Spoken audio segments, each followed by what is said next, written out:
sure? Yeah, so I think these are fine. These are perfect. And then what else do we need? Why is this 90 rand? Why don't you ask Mama if she has these? This is actually the right size. Mamira is going to provide stands for this because we've done this before. How many does she have? I don't know. We can sit on the floor and then have this opposite her furniture or something. Yeah, that's also fine. Yeah.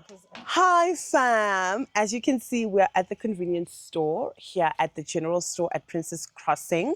We're shopping for canvases because I am going to be painting. Remember how I promised you that we are going to be bringing some of my favorite people from the show on this tribute? Today, we are literally shooting with one of them. And I'm excited.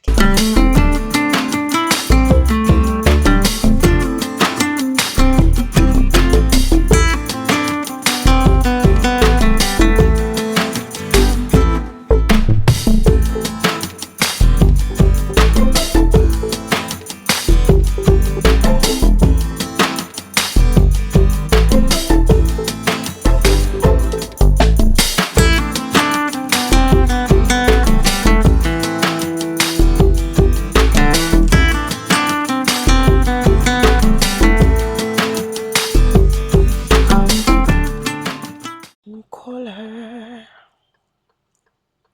She hasn't even like called to check how far I am. She's probably like,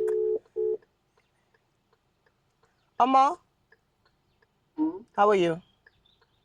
I'm well, and how are you? I'm well, thank you. I'm at the gate. Okay, I'm opening. Okay, cool. Hello, can I park here? Can park here? She's like, I'm home. Why must I be bothered? You are late. I know, I was buying canvases and recording there. She did this with her own hands. Crazy, isn't it? Come on. Look at that. And I am like, Yo, I want it, Shem. no. I want it. No, you can't.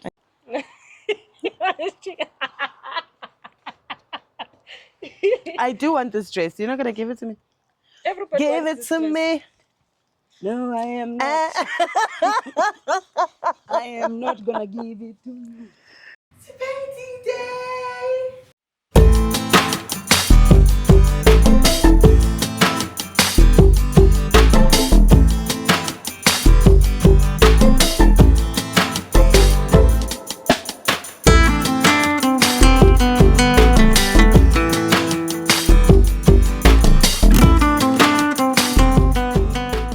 Hi fam, we are back with episode 3 of our tribute and I am so happy, I'm so excited. I'm here with Melvin. Scream, I just farted. Did you hear that? Is that on the mic? Oh, it's just like but it doesn't stink yet. Does it stink? Yo, but if it stinks, you'll feel it. But anyway, so fam, I get we all know that farting is natural. I just wanted to let her know in case it starts stinking, you know? In case it's not stinking of the place. No, it's fresh. Yeah. Amen. I don't believe I'm here agreeing with you on your fact. I'm so happy you're sitting here with us today. And thank you for welcoming us into your space, your beautiful space. I always enjoy myself when I'm here. You're already in painting mode. Let's talk. I want us to talk all things us, our connection, our ship, and obviously the one thing that brought us together other than God, Muvhango. How are you feeling about that? Give me a moment. Take your time. Okay, I think we're ready to Yeah, start. I feel good. I feel good. Da da da da da da. Okay, cool. Omar, we're just gonna go right into it, right? Just paint and yeah, I'm gonna sip and paint. She does not sip. Well, she'll be sipping on Coke, and I'll be sipping on red Coke. One day I will learn. No, it's fine. Don't. Didn't you try Verve the other day? Give Verve or give Vuv, whatever. Didn't you try it the day we traveled when we were in Limpopo? Is it King Monada's house or was it Master KG? Which I confused the two. Yes. Which one? I forgot about that. You forgot when you were playing with the verve. I forgot. They gave it to me, ne? Yeah, they gave it. We were drinking it, I and you forgot. opened it for us. Yeah, I forgot. You didn't taste. I grew up in a house where people, literally everybody around me drank, so I knew how to open alcohol. Because also I'll be outside playing and people will be like, "Come and open beer here." Jesus. Do you know how it tastes? No, I think that there's no drink I haven't drank, especially normal typical beers. Yeah. I drank beer. I don't know the reason. I don't understand. Okay. I don't understand. It doesn't have sugar, so why? The effects. No, I don't get that affected, unfortunately. That's good. I'm too controlling, which I need to pray that God. We have should been deliver praying me about from- that control, that sense of I'm control. too controlling. Like Yeah. I'm visiting, they're just going, it's not working. I've smoked marijuana. It doesn't work. What do you mean doesn't work? It doesn't work. Like you're still yourself in control, even. I am proper and I'm even disciplining myself for what is this? Behave. I better get in line. Behave. Yeah. Behave yourself. I also feel like up for a moment. 99.99.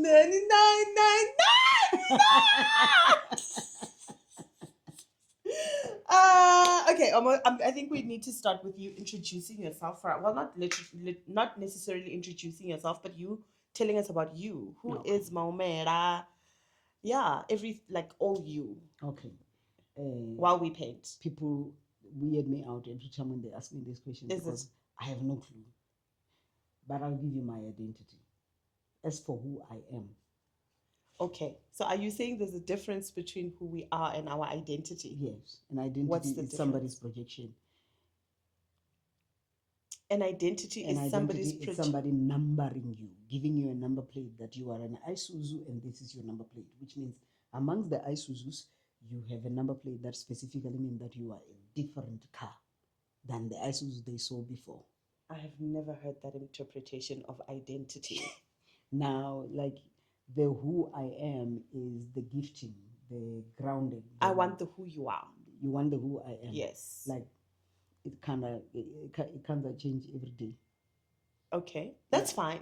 But you are a very self-aware person. So I would imagine that you have an idea. Today. Yes, we grow every day. I know that, especially when you are gifted.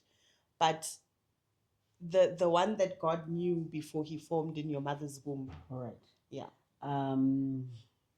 My name, my identity is Maumela Mahua. The what I am is I am the root that brings life to the world. Sorry, I'm just going to remove this because now your phone and your YouTube. Sorry. No, it's fine. It's all good. We love it here. I am the seed that is going to be planted and produce a tree that will bring healing to the world. That's me. So when you say the tree that is going to be planted, I'm still seedling. Okay. If I was planted, I'll probably be spreading the fruits. So we are yet to see you spread your fruits. Yes. Ooh. The branch on the vine. Yes. That bears fruit. And not only will my what I am be identified, it will be felt. It's not the imaginary. You're gonna know. There's a place that you can go to receive the Rapha. And that will be me. Sorry, I didn't mean to be weird. You're not being weird. You're being beautiful. You're being yourself. I love that. I think, you being you is what brought us together in the first place, right? So I love that. But I feel like that has already started where people come to you and they receive Rapha. That's true. Yeah. But you must also come to a realization that no matter how people react to you as a seed, they are still reacting to something that is not. I think I have rotted. I've been planted. I have rotted. I'm just I'm just about to bloom. Not even bloom, I'm just about to sprout. So everything that had to be done for me to sprout has been done. What is left is to sprout. So you are attracted to the fact that this seed looks like the Rapha without even identifying the sprouting. So people are coming before the sprouting happen, which is not a problem. It's not a problem. It's a good thing. It is a good thing.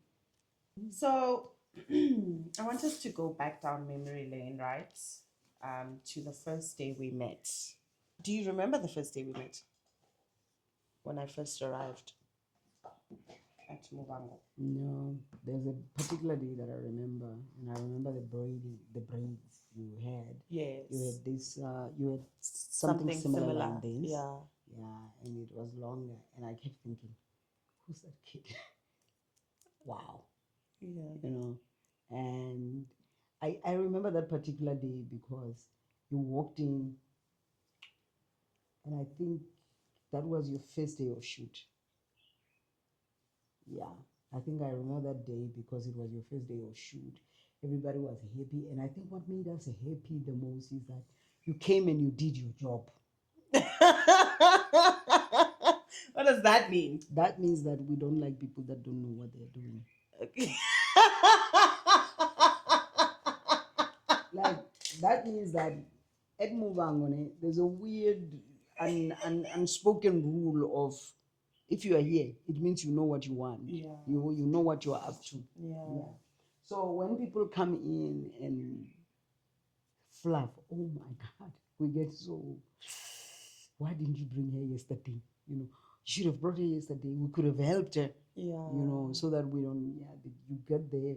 And I even remember, I think your first scene, you were brought in to come and marry Bafu as a one who's supposed to birth the child of your sister. Yeah. Because before the marriage came. Before the marriage. Yes. Yeah, that was the first time. Yes, the surrogacy situation. Yeah. Yeah. And you were sitting there happily looking at looking at Azinduni with love in your eyes. We're like, oh, this girl. Oh, she knows what she's here for. Mugel knows. Mugel thinks she's the girl that she is. Yes. Yeah. No, we were very happy. Understand that Gabriel and I gossip a lot. I've noticed. When we are done working with you, we'll be like, that was nice. Yeah. Who's that kid? They must bring her back. Oh, know? Lovely. And is that what she said? Yeah. And I think when you first came, it wasn't even about, it was supposed to be a cameo. You were not supposed to stay long. And you left after that, man. And I don't know, man. I think they just thought, you need that kid back. She brought the salt. And they went to brought you back. And we were all just, we're good here. We're good. Don't worry about it. She's going to do what she's supposed to do. I love that. I love that. I prayed for that. I remember it was a cameo. It was 2 weeks, I think. And then I was like, Lord, no. That's not my portion. More cameos. Yeah, I was like, no, I'm a and I do leads, okay? I did say that to him. We need to be specific when we speak to God. You do leads. Yeah, I do leads. I'm a lead. So I said, Lord, I lead. What is this one? You know? I remember we had a conversation about, I think it was my hair that started the conversation. But then we ended up speaking about my skin. Jesus Christ! I thought it was a bird. I thought it was a big bird that flew in. It's just Why would you be afraid of bird? I wouldn't be, but the way it happened is freaky. It doesn't do much. Not doing what you wanted to do. I think we were in your room when we were talking, and we were talking about, our skin tones and our similarities and us doing a photo shoot and stuff like that. And then you, apart from the wow of me doing what I was doing and what I was there to do, what is it that you saw in me back then? Well, apart from Muvhango, I actually saw a calling, a gift. So now this is the most amazing thing about human beings is that we quickly notice how attracted we are to people. You know, when you're attracted to a person, and then when you're sitting in with that person, they give you peace. Yeah, so that is gifting. So that's how you identify a person with a gift. That when you see them, you just they pull at you. So you even asked me a few questions about gifting because I think you were also very much aware of the gift. So we spoke at length about your gift and where you want to be. I think I did tell you that whatever it is that Muvhango is doing with the cameo, you must run with it. You must run wild with it. And you must identify it and monopolize it. And you agreed, no man, I'll do what I can. I don't know if I did, but we're here now. I wouldn't say that you did because you disappeared and then you came back, which at least worked in your favor. It worked in your favor. You disappeared and then you came back. We're like, okay, she's back. So is it the gift that drew you to me? Yeah, My gifting? I think foremost that is the only thing. The eye, the seeing eye. That's it. That was very attracting. And besides the fact that you are very talented, I am a spiritual person, so I will see, instead of how famous or how good you are at your craft, I'll first see the spiritual gift and every other else. And also, most people that are actors are very spiritually gifted. Most people, you know, they are very spiritually gifted. It's just that some gifts will not attract you because people are fighting against them. So there are people that are just good with themselves. Just, you know what, I'm fine, I am me, I'm doing well, which makes a person very attractive. And it's that gifting that has kept us. It really is that gifting that actually kept us familiar. You know, you chased because I'm not very good with relationships. You chased and chased and chased, and you caught me. You know, as much as I would want to sit with you and have conversations, you made an effort. Yeah. You like, Omo, I'm here. Yeah, I was very curious too. Yeah, you're right. I did want to have a lot of conversations with you because you're intelligent. Oh, oh, thank you, thank you. You are. You noticed. And like that. Well, that obviously. But you are very intelligent and the way you interpret certain things and the things that you see, your gifting. I think I was also attracted to your gifting as well. Yeah, And I think energy recognizes energy, spirit recognizes spirit. So it was all of that gelled in and then said, I'm comfortable here. yeah, yeah. I want to get to know you.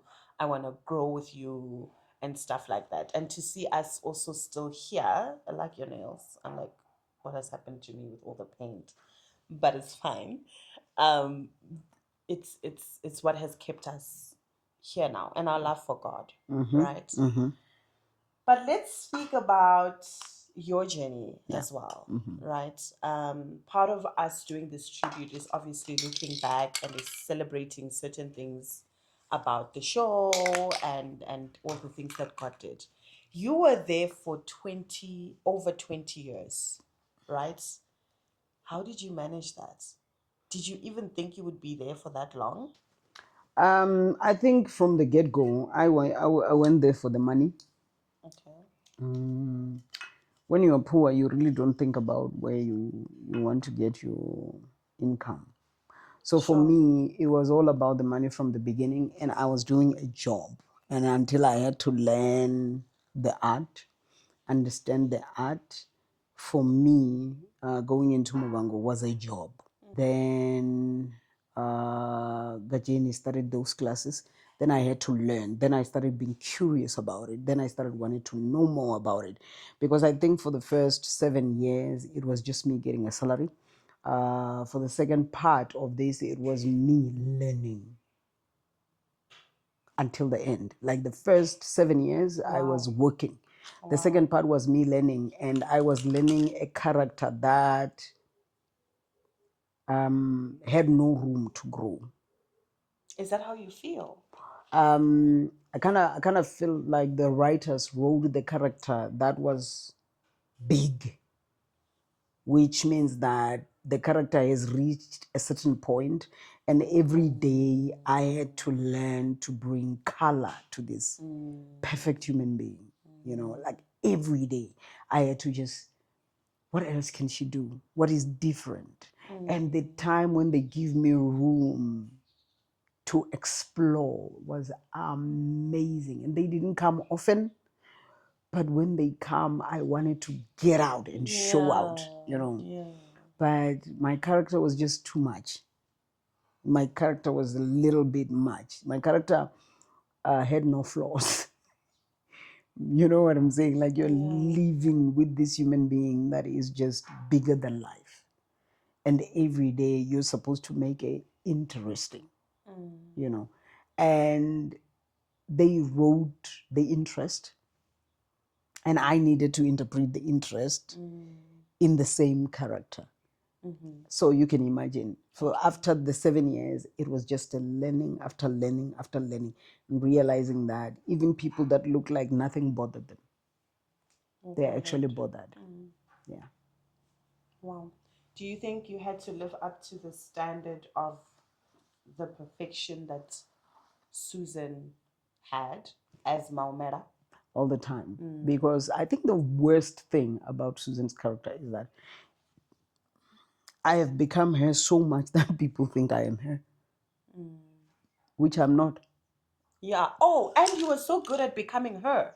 Like, I remember when I was at home watching, and I'd be like, that is so not Maumera. You know? Like, Maumera, sorry about that. Here you go. Maumera is not that person. You know? And yet, I would also see you because there were moments, we had moments on set together. Go from your clownery moments of being yourself to like literally down to 3, 2, and then 1, then you Susan comes out. And I'm just like,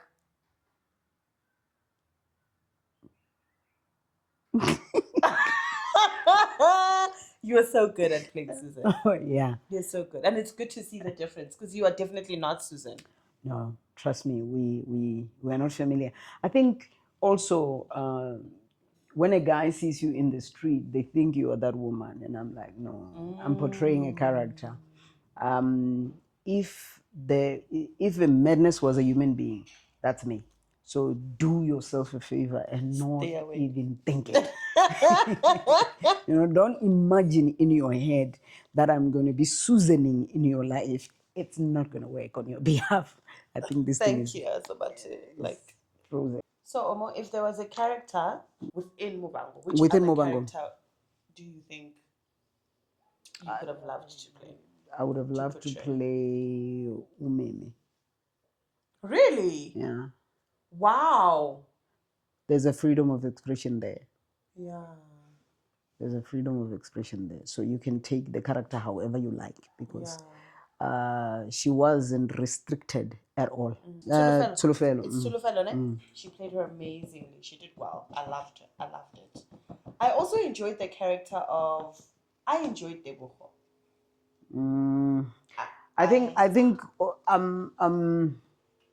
think the difference with Tebo is a psycho. Umeme is a typical bitch. Okay. Yeah. I don't remember Meme. Yeah, she's your. I've been through so much. Okay. So therefore, I'm giving the world. That's Meme. Yeah. Okay.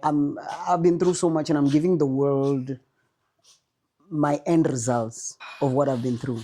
Whereas Teboho is without remorse. She's without a conscience. Like her conscience has died. Okay. And it's not something that was done to her while she was older. It was done to her when she was younger. All right. And how do you feel now with the show being where it is? I don't want to be diplomatic about it.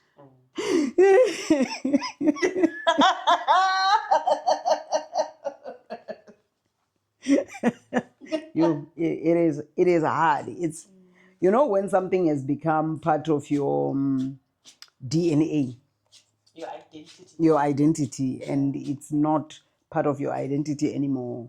You feel it, you know. So that's what Muvhango was to a lot of us and a lot of South Africans.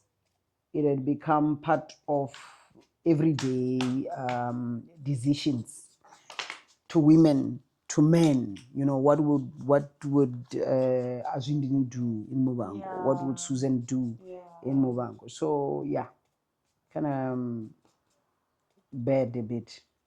Sad, isn't it? It's very sad. But you know what? I think we're intelligent enough to also come to a realization that it was going to end. Yeah. You know, Nothing lasts forever. nothing lasts forever. It's just that, you know, it's been here for 27 years. 27 years is a long time. You tend to just think that this mountain will remain forever because it's there. And now you then also realize our friends don't understand. They don't get it through. But why? And then they ask us why. Yeah. We don't have the answers. And we don't have the answers for their whys. Asans not bazalwane. Kwenzekile, bazalwane. Kuyayenzeka. Is this what it is? It might look like I am joking, but I am hurting. You are hurting. And that's okay. And that's allowed. And that's understandable. Is it? Yes. I mean, this show became a part of your identity. Yeah, it did. You go out there, people call you Susan. Some people don't even know your real name. That is a pain. Some people don't even know your real name. That hurts so to even think about. Yeah. So obviously it's hard. It's like, what do you mean? And I think it's we need to give ourselves time to mourn. Yeah, we You know do. what I mean? We do. But let's celebrate some of our best scenes. What were some of your best memories? 3 of your best scenes or storylines, and then 3 of your best memories. I think 3 of my best scenes would be mostly the recent ones. When Susan was in love. Of course, at the time when she was in love with the doctor, she was a mayor on the other side. So they always chase that matriarch outlook when it comes to Susan. You know, so they don't want to let loose. So she can't go to certain places and do certain things. And the best, I think most of the time that the stories that I love most, and I can say I love the most, is when Susan is apart from Azwindini. Like, hallelujah. I love those storylines. And I love those storylines because at this particular time, I'm not overpowered by a strong human being. Susan is her own person, making her own decisions without having to say, but I'm a wife of a chief, but you understand what I'm saying? So those are the stories that I love the most. The stories where she looks like she's about to make decisions for herself and she's moving out. And even the storyline where she divorces Azwindini. I'm done. And also, this is personally. This has nothing to do with the story. This is personal. Susan has become a part of my life so much that I am defensive about her. Yeah, like I'm like, enough now. You know, like, why do you keep doing this to this poor woman? So she's gotten to a point where I do not know how to view her as an imagination, because she affects me. She affects me. She affects my emotions. She affects my decision making, and she affects how people sees me. So also, I also, whether I like it or not, I carry this woman with me. You know, she's now a part of me, and I hope that doesn't mean that people will look at me as a typecast. Because the danger. Because I'm a drama queen. Yeah, you are. I'm a drama queen. If we're not dramatizing, why are we doing it? What are we doing? Why are we doing what we're doing? Yeah. That is true. Yeah. And 3 of your best memories, whether on set or off screen? 3 of my best memories are literally the workshops. Oh my God. Okay. Like I do remember there was the very first workshop that we did at Muvhango. We were dealing with something called neurosis. And I think I'm going to say this about myself, which is stupidly a weakness. Okay. I'm very egoistical, especially when it comes to emotional situations in my life. In a sense that I feel like I can handle everything, which is unhealthy. So we went into this neurosis workshop where grown men were crying tears, and each one of us were doing. It was like a psychology session. Okay. And then Gajeni started talking about this neurosis, how neglect and rejection will bring you to a certain stage in your life. So I think that was the point where I realized that I'm so removed from my emotion as a defensive mechanism. And people were crying, we were going around telling stories about our lives, and which worked so much in our acting, which made all the difference. I couldn't cry before that workshop. I couldn't cry for nothing. There's nothing you can tell me, there's nothing you can do to me, no matter how painful it is, that will make me cry. Like I was shut down. I was not there at all. That workshop that we spoke about neurosis, I saw people crying and I was sitting there just looking at them. And then it was my turn to tell my story. And the fact that I removed myself from my emotion just to be matter of fact on telling the story, made me then reevaluate myself. Okay, there's something wrong with being able to tell an emotional story and not be moved. Emotion. Yeah. That was the point where I started wanting to deal with me. Yeah. And that was the very, very, very first thing that I have done. I think my second one is when I was doing a scene during workshop with Tenda. It was a very sexy, very romantic. Now, did you kiss? No, we didn't kiss. It was just that sexual tension. Oh, I didn't Type of thing. It was a sexual tension type of thing. And I remember my dad was like,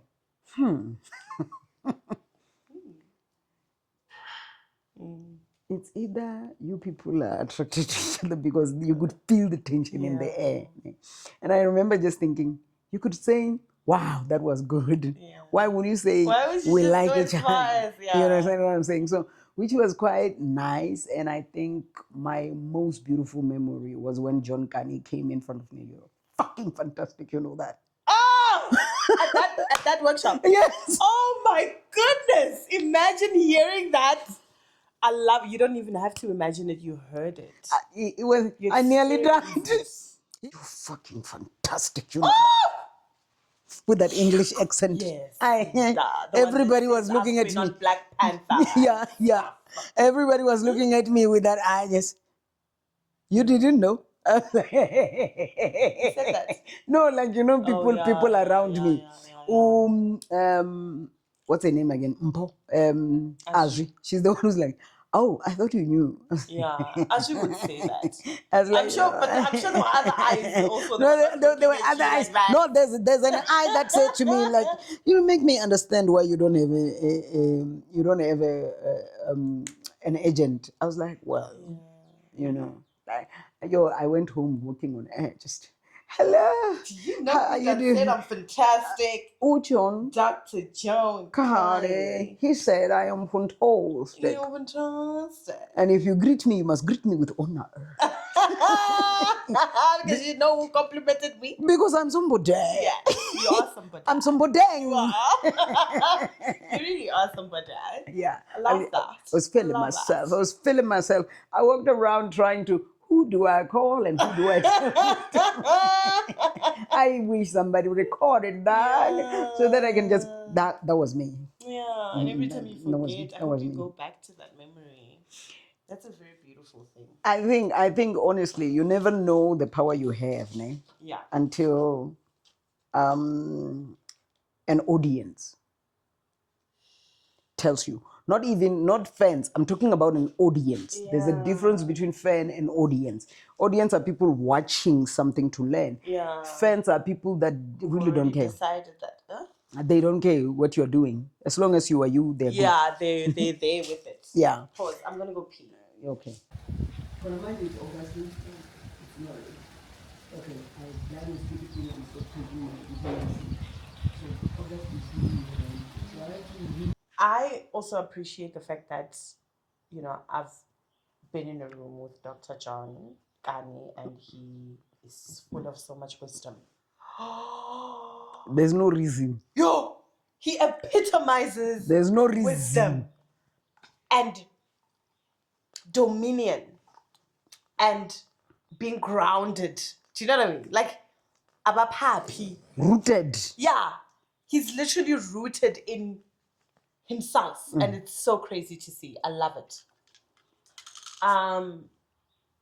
I think I enjoyed when we went to Parara. There was a time when we went to Parara to shoot the storyline cha Linde Azjindini Tenda Mpo. When you people are we jewelry. Yes. When they did that, that was so beautiful because I had never been to a place like that before, and Parara is beautiful. To be the situation. Yeah. No, it is the situation. It was beautiful. It's a gorgeous place. And going to MGB for the first time was also pretty memorable for me. It was beautiful. It was beautiful. It was so nice seeing that we have that at home. A place like that. It's beautiful. I love it. And every moment with Gacheni. I mean, Gacheni. There's no reason. That man. There's no reason. I hope he knows. Let's hope he does. I hope he knows how beautiful, special, wise, and impactful he is. Like, what a gift. I think most of our relationships are made in those moments. Yeah. Most of our relationships are actually made when we go out from our comfort zone. You understand? That's why we had such strong relationships amongst ourselves. Yeah. Because we spend so much time away together. Yeah. Like suddenly we are closer. Yeah. Yeah.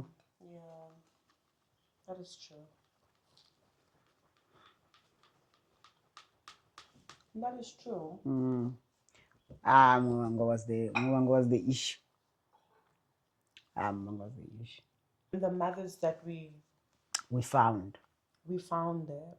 And the challenges that they did for us without actually making us feel inadequate.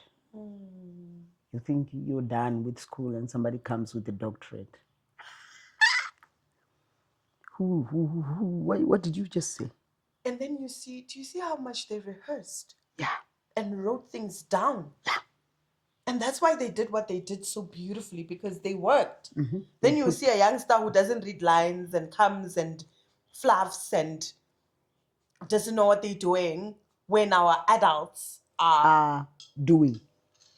So, Ro, tell me, in and out of Muvhango, as you're traveling the journey of Muvhango, what are the lessons do you think you have learned?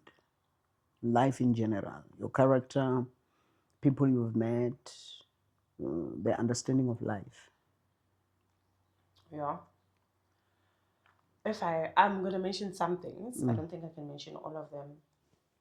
I learned how spiritual acting is. I didn't think it was so spiritual at first. I thought it was about my talents and I got this in the bag because it's what I was born with, so to say. But then I learned through a lot of our storylines that it's actually in line with life. Yes, we tell real life stories, that's one, but also some stories you've either lived or somebody else has lived. Excuse me. And sometimes even if you have not lived them, you need to tell them in such a way that says you have. There was a day when I was shooting a storyline, Charinde, and Rinde was going through something that Ronawa was going through. And I felt then that this thing is spiritual. There were storylines that I had to fast through, fast over, prepare mentally, spiritually, holistically. And that's when I saw that, okay, cool, this thing is real. It's deeper than we think. It's not just entertainment and, oh, you can act, it's deeper than that. I learned that sometimes it's better to know your stars or your famous people on screen and not in person. Because the moment you meet them in person, you remember that they're human. Yeah. And when you watch them on screen, they're not human. They're people you idolize, love, yeah, based on their acting, their gift, or even their character, but it's not really them that you're in love with. And when you meet them, it's them that you get to see. And sometimes that's not pretty, but it allowed me to learn to give grace because we are human. Yeah. I learned that not everybody is for you, and people, as much as they act on screen, they can act in your face. Because they are actors, you know? So they do this all the time, So unfortunately, that one was a hard pill to swallow, and it took me a long time to see because I'm so nice that I think that everybody likes me just because they are around me or whatever the case may be. And then I learned the hard way that not everyone is for you, you know? I learned that God answers prayers, man. God hears us and truly answers every prayer, whether it's a yes or a no. But he does answer, and he really does concern himself with every detail, and everything is processed. Nothing is simple. My journey of Muvhango alone shows, because when I went to audition for Muvhango the first time, I didn't get to audition. I learned that if you really want something, you must go for it. You must go for it, and you must trust in what you have and trust in your gifting, and don't let anybody else tell you that you won't make it or that you can't make it. And if you want something enough, you're not going to stop. No matter the struggles, no matter the hurdles, no matter the obstacles, no matter the no's, you will go back and go back and go back no matter what. And when the time is right, God indeed does make it happen. And our faith really does move mountains. Yeah, there's a lot that I learned, but in a nutshell, I can say those are the things that I learned. If you are a thespian, for real, you do understand what it means to cry and have somebody say cut and then come and do a laughing scene in the end. Went through a lot of those. Yeah, and then drive from the SABC to come home feeling emotionally confused. And there are people that don't know how to manage this. How did you manage it? I think for me, practically, I would do what I need to do. Like if I needed to sleep, I would sleep. Thank you. When I got home. But I think that's why God took me through what He took me through. When He first brought Muvhango, we spoke about how I was there for 2 weeks and then I wasn't there, and then I was there for a while, then I wasn't there. During the times that I wasn't there, God told me that I need to prepare you because you're going into a dark world. And you're going to a place where a lot of people are going to want to tell you who you are, and are going to want to tell you what you do and what you don't do. They're going to identify you and label you and. So I need to prepare you for all of that. I need to prepare you to not take drugs when the going gets tough, to be able to handle your emotions, to not answer to every Tom, Dick, and Harry's comment because you're tempted to want to see what people are saying about you, how people are receiving you, and to want to comment because you know that that's not true. So he took me through all of that in the beginning so that he can so that he can ground me in him, so that I can know myself. So that when somebody else says, this is who you are, I'm able to be like, no. And not even to them, but to myself. And know that for myself and keep moving. Because not everything needs a response from us. So it was literally who I am in Christ that kept me grounded. There's no other formula to it. It was just the Lord walking me through this journey and making sure that I don't die in it and that I don't do the wrong things. Because, like you were saying, being controversial, there's a lot of things that people do to stay, to win, to succeed, to grow, to become. And I can as pat a myself on Christian, I've done a lot to stay too. So I really don't think whatever they do to stay is a problem, because I've also done a lot to stay. Like what? I've prayed, and I've prayed hard. Yeah, you're talking So- different type of things. Yeah. I'm not talking our things of praying. I've prayed too. No. I'm talking other things that they do. But other things are the same as what we're doing. No, they're not. Which is what? When we pray and we go to Christ, we go to God about what we know and what we believe and what we want out of it. We don't take matters in our own hands. When we go We and are do taking other matters things by praying. Yes. No, you pray and you wait. That's So not matters in your own hands. let me tell you. Tell me now. There's quickly. two people. They want a job. They go to a place, which means this is very technical. This is very physical. They go to what place? They go to a place to look for a job, and they bring their what do you call this again? CV. Now they call it some other name. Curriculum vitae. Resume. Resume. Ne? So when they get there, they get to be given jobs on trial, both of them. Ne? The other one believes in family sangoma, and the other one believes in Christ. This is spiritual, both of it. It's just that we believe it from a different sense of direction. The other one is a go-getter. She decides it's do or die. Your prayer is also a do or die. You understand? Now, when you pray to God, you want obstacles to be removed. And the person on the other side that is also praying for the same position, you are both on trial. It's a do or die. They want to go and consult their sangoma to remove an obstacle. Who is the obstacle? You. And you want to remove the obstacle. Who is the obstacle? The other person. So now this is you both taking things, matters into your own hands. I don't agree with that. Let me tell you why. Let me tell you how I don't agree. Yeah. When I go to God, I leave it with God. God doesn't give me things to use against the other person, like the Sangoma does. Right? That's one. Two, I was not talking about those type of people. You were talking about which type? I'm talking about the other type of people who are very famous for opening their legs. That is just idiotic and stupid, and it really doesn't last. Let me tell you why Which it doesn't part last. doesn't last? Them after opening their legs. Yeah, that's true. It doesn't last. That's so true. It's short-lived. So I'm sorry, ne. Okay, maybe I'm too wise for my own good. Yeah. What did you want to say? Because I'm sorry for a person who would say that I will sleep with him and I'll keep my job. It doesn't work. It doesn't work, but there are people who've done that and who've elevated to a certain extent. Yeah. Right? Yeah. There are people who, I remember when I got to work, there was somebody who was not even he was part of production who wanted to make moves on me. Tofia. Yeah. Tofia. Who invited me to his place. Kale Bozai. Telling me telling me I would win, I would go far. I almost fell for it. I did. You should have asked me. At the time, we were not who we are now. Okay.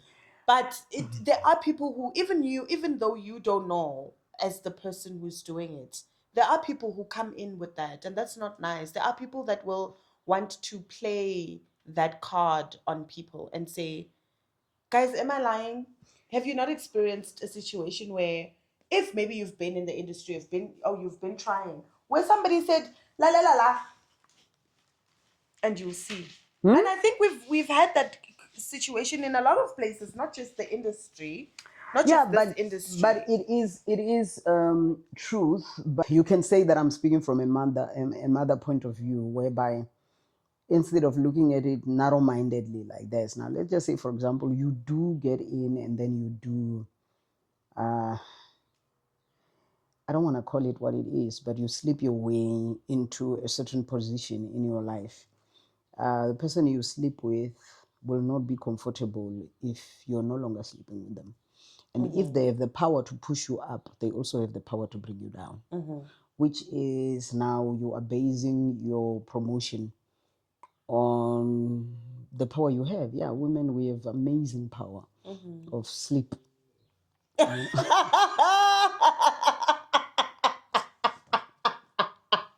Well, We have the power of sleep. we have power of sleep. And then right now we are in the market, ne? And chances are our attitudes and the way we approach the world, we're gonna go into a place where we're gonna be told that if you do this, I'm gonna give you 200,000. You get what I mean? This is money, and sex is nothing. I'm sorry, sex is nothing. So what are It you saying, really Omo? is nothing, especially when there's nothing nagging at your moral compass. It doesn't work. You know how it works? It works while it happens. When it ends, It ends. even the progress of your life ends. That's the problem. I feel like people don't understand that they're selling more than just 5 minutes of pleasure. You know? 2 what a 5.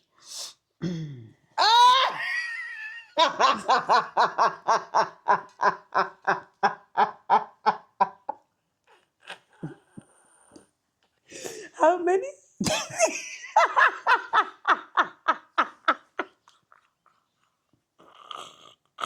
Do you know the overconfident people, the kind of people that goes around, if you sleep with me, no, there's something that they're trying to prove to themselves. They're trying to find the power. Half the time, these people don't even have the sex drive to keep you there.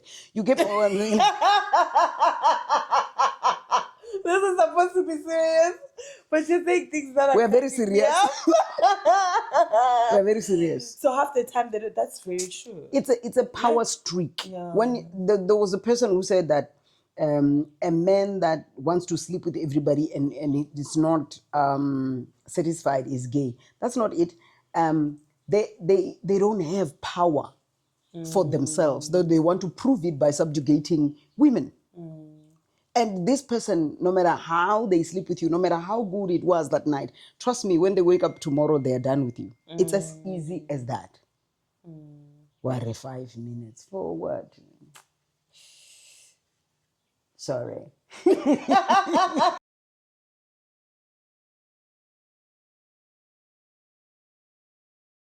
Being grounded is not easy when everybody is singing your praises.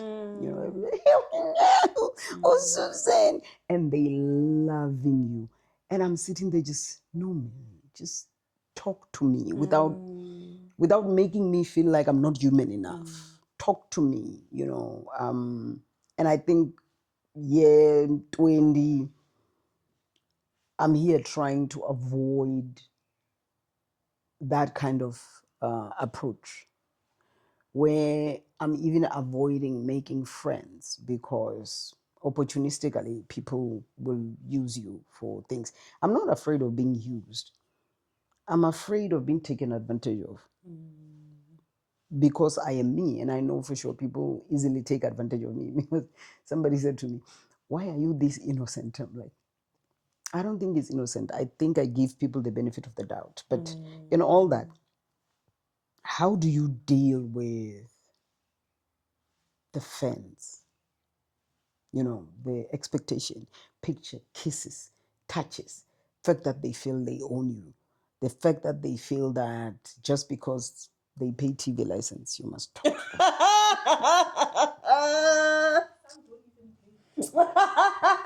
You know the kind of person that I am. With my gifting, I feel all the things that I feel. So it's hard because it means that you will be coming, and not only will I be receiving your smile, if you are not happy internally outside of the smile, I'm feeling that pain behind that smile. So it's a lot. It's like, no, no, no, no, no, right? However, that gifting is the same gifting that allows me to hug you when you come with that smile and be like, oh, hey, and hug you, right? So I'm not going to lie, I have experienced it better than you because you've been there for over 2 decades, right? So for me, I've had moments where I just want to be by myself and whatever and whatever. But when I'm out there, I try to to give what I can give. My grandmother doesn't like it. You know how they say niyatonga sometimes because you just don't want all of that. Yeah. Because sometimes it's overwhelming. And my grandmother has told me that, "Uri, "Ri khona ku ba proud nga inwi, inu nkotongela batho." And I'm like, asutonga, ndoneta. Kana, I just don't want to feel all these energies of all these many people. Because for me, it's not just about smiling and stuff. It's that I'm going to feel this one. I'm going to feel that one. I'm going to feel that one. Literally, after giving myself off, I'm drained. I must go sleep. In Muvhango, there was a Cindy Latu. You know Cindy Latu? Yes. Working with that woman was amazing. I promise you that much. Now, working with her on screen was amazing. Now, walking with her on the street was fantastic. Why? Because as much as people will rush us, she has the patience. I would have panic attacks, especially if we are mobbed. And I've been mobbed, I think in my life, I've been mobbed 3 times. 3 times where people were pulling me all over the place. I felt like if a crowd of 200 people is pulling at me at the same time, what if you pull something come off? What are you going to do? You know? So I've been mobbed literally in my life 3 times. I can count. I was at a music festival in Grahamstown. Yeah, I think it's Grahamstown. And then in Polokwane and at home in Biaba. The police had to come and take me. Oh, it's 4th time because I was mobbed at Maponya Mall with Gabriel and Dingan. And the more people rush at me, the more I have those panic attacks because people, when they touch you, they don't just, they pinch. Yeah, they grab. And they grab. Somebody grabbed my breast at Maponya Mall and pulled. And who would you say? Because the place is packed. You start having visuals. And the weird thing about being a prophet is that you start visualizing what other people want to do to you. They want to stab you with a knife just to be famous. There was a place where this guy just got out a knife to prove to his friends that he can stab a celebrity. Oh, Jesus God. You know, those kind of things, like you start thinking, oh my God, oh my God, oh my God, oh my God, oh my God. Ucindy had the grace. Cindy, she had the grace. She would be there taking pictures with all of them. And she would be, you man get line pad. How? Yeah. And plus, you see the way she is, she's very relaxed. Whereas I'm sitting there and I'm like, the reason why I also liked to walk with her was because she was more famous than me. So half the time they will notice her before they notice me. People wanting to take pictures at cemeteries, Yes. graveyards. Yes. Oh my God. Oh my God. You And I are would I'm like, yeah. No. Okay, after tears, So, you know, those kind of things. And I feel like oh, it's crazy. we do love our fans, but we are also a problem to situations. Because when we appear, people forget where they are. Yeah. There was woman that I just told, unless you're inviting me to be an MC on your wedding, don't invite me. Your wedding won't go well.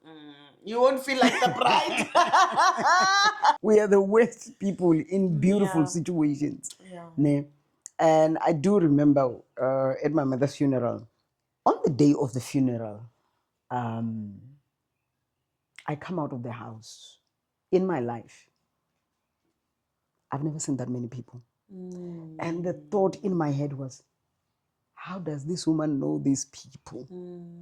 Because at first glance, there were 4.5 people that came to my mother's funeral. I come out, I'm like, how does this human being know this many people? And this delusion got to be removed from me because somebody said, no, people knew your mother has passed. They knew that celebrities are coming. People didn't come for the funeral. No. They came for you. No, not even me. They came for celebrities. Oh my God. All the celebrities, they came to support you. Yes. I'm sitting there, I'm like, how should I feel? This woman was the ground that I walk on. This woman was the cocoon that I hide myself in.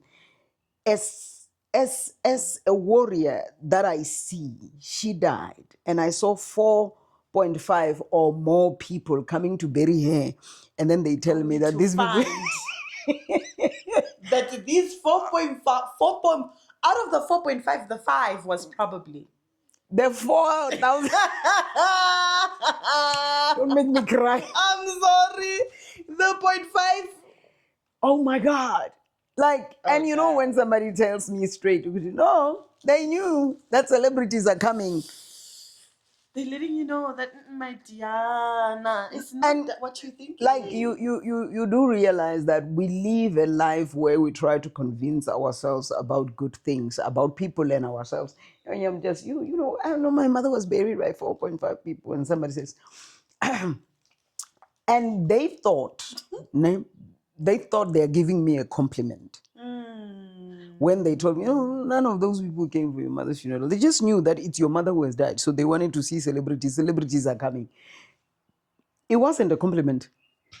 It was the most heartbreaking something I've heard in my life. Because, you wish they had actually came for her. Yeah, 4.5. They were thousands of people at my father and my mother's funeral. Thousands of people. Like, huh? I thought she was the president of the Get Together Club. Only to find that. So Only- those people did not want pictures from the celebrities that they actually came for. The good thing about it is that we were in the village. Ne? Any stupid things you do, somebody is watching you. Yeah. You know, that's a good thing. And I do remember those moments where I was like, when am I real? When am I human? When 4.5 people can come to my mother's funeral, not for her funeral, not for them to realize that I'm so heartbroken right now, I need to look at them as support system, because I was so confused. Sure. I was a mess. Like, I didn't know what I was doing, where I was going. Like, there was a lot that was going on in my head at that particular time. And somebody decided to disillusion me. Those are the moments that when you say yourself you are a celebrity, and somebody comes to propose, yes, ngiyakuthanda. And then you're like, oh, nami ngiyakuthanda. After 3 months inside the marriage, at hey, Susan. Sorry, baby.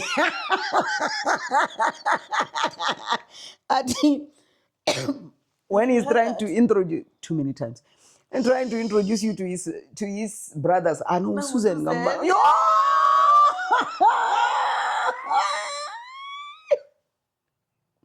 I'm done. I'm finished. No, thank you. Listen, let's rap. I can't. And I'm sitting there just going, I'm a pastor, I'm a preacher of the gospel. Umuntu azopuma stand on the pulpit. No. I go introduce her, go Susan, before you preach. Or send you an invite, talk to you on the phone and call you Prophet Susan. Or after you finish killing Susan. Yeah. After you finish killing yourself preaching a message, you come off the pulpit. Umuntu athi ngikuthanda njenge Susan. This is what Muvhango has done to us. Oh, wait. Who ugly? Who rough? It's a blessing and a curse, because it opens doors for you, but it can also break your heart. I don't think I've ever met any other production that is like Muvhango, because when we get there, man, the rooms that we used to enter, and if I don't want to sit in my own dressing room, I'll go to Rose the dressing room, or I'll go to Innocentia's dressing room. Sihlale, sigossipe. And the things we say, like, the things we gossip about, gossiping about each other, Bella. Yo, did you see Ronewani today? When we are with Ronewani, and plus Innocentia is not okay. Ronewa, Omela was saying, Yeah, does that. Yo, I was just like, yo. I'm like, Tell her. it's a secret. No. Tell her. Do you think you are ready for others? For other sets? Other houses, yeah. Yes. I'm ready. I'm ready for more. I feel like Muvhango is the perfect place to be grounded and the perfect start. I feel like once you come from there, you know how to deal with people, you know how to handle yourself on sets. You know, you will never get to another production and be lazy Yeah. or not be a people's person. It might be hard because when you get there, you might find, it's not so friendly. Do you know what I mean? Yeah. Because Muvhango, it's so Was homey. Yes. too much. People were in your Yes. business. Yeah, you might find there where it's like, wena, ufuna la, or hi, leave, you know, Yeah. or people don't even greet or whatever. Whereas Rene, we would get in makeup room, hugs, everyone. Sanbanani, Hi, and everybody is hi, unnecessarily hate. everybody. Do you know what I mean? And then Mamelo, the makeup artist, is playing music for the whole makeup room, and then We we're are singing dance. along, and then we're dancing, and We then are dance. do you know what I mean? So because of that, it might be hard to sort of like get used to a new home. But I believe that God, you know, has other doors open for us, and we should go and explore those doors. Comments about us personally and about our craft, it's never nice when they're negative. You don't want to hear that people don't appreciate what you're bringing to the table when you're so passionate about it. A lot of people are not going to like you. Like, not everybody's going to like you. We have rooibos, we have five roses, we have coffee. I do not like five roses. I like rooibos, I like chai, but I don't like five roses. Do you know what I mean?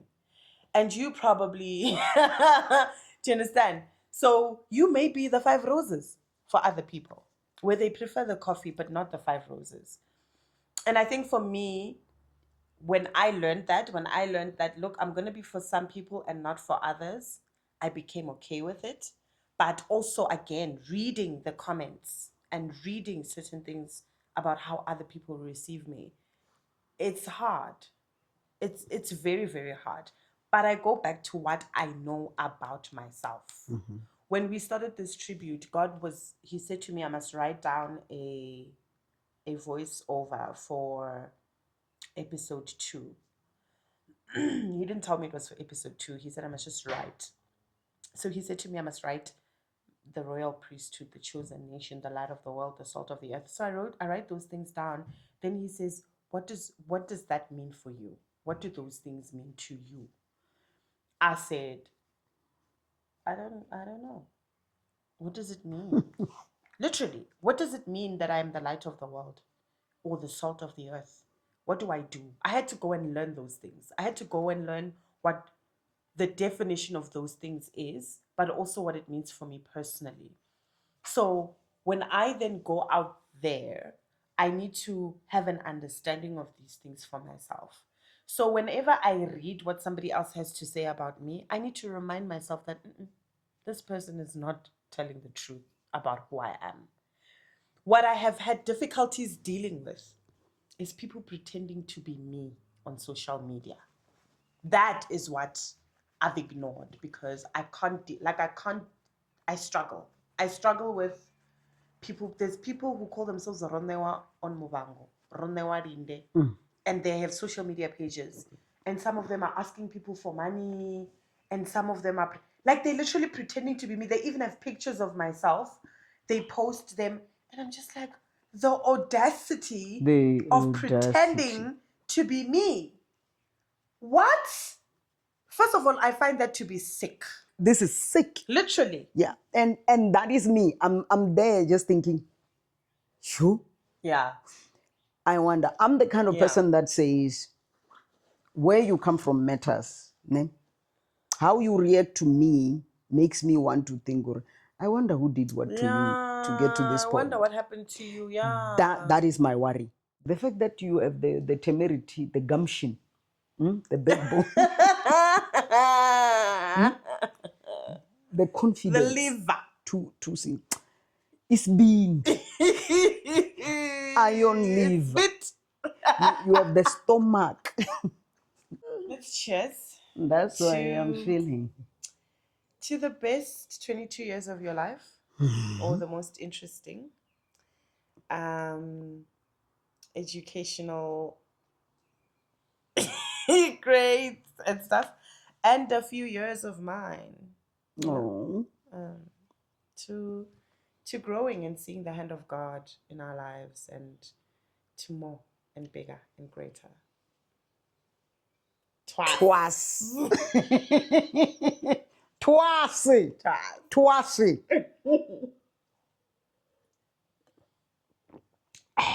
What do you think I'm drinking? I'm drinking Vevev. No, that's definitely not Vev. What do you think? Vev is not like that. But thanks, Omar. Thanks for doing this with us and laying your heart. And yeah, I can't wait to shoot more stuff with you. Cut to us. Twice. Twice. That it sounds wrong. It does.